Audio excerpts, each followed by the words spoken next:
and we'll be stronger a year from now than we are today.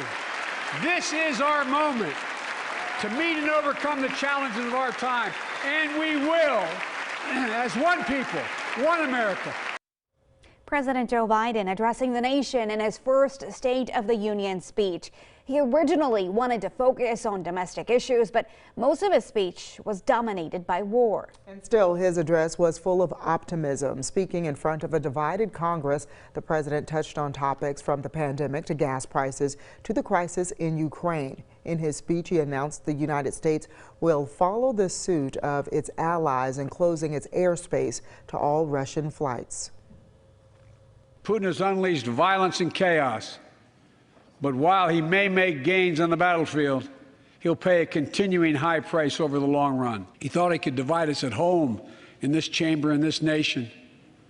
He thought he could divide us in Europe as well, but Putin was wrong.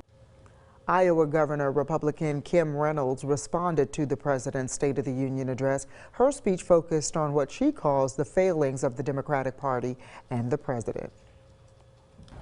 We're now 1 year into his presidency, and instead of moving America forward, it feels like President Biden and his party have sent us back in time to the late 70s and early 80s, when runaway inflation was hammering families, a violent crime wave was crashing our cities, and the Soviet Army was trying to redraw the world map.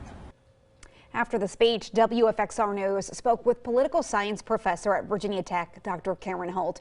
She says President Biden came into the speech with the second lowest approval rating on record, saying she's not sure how the speech will impact his numbers in the long run.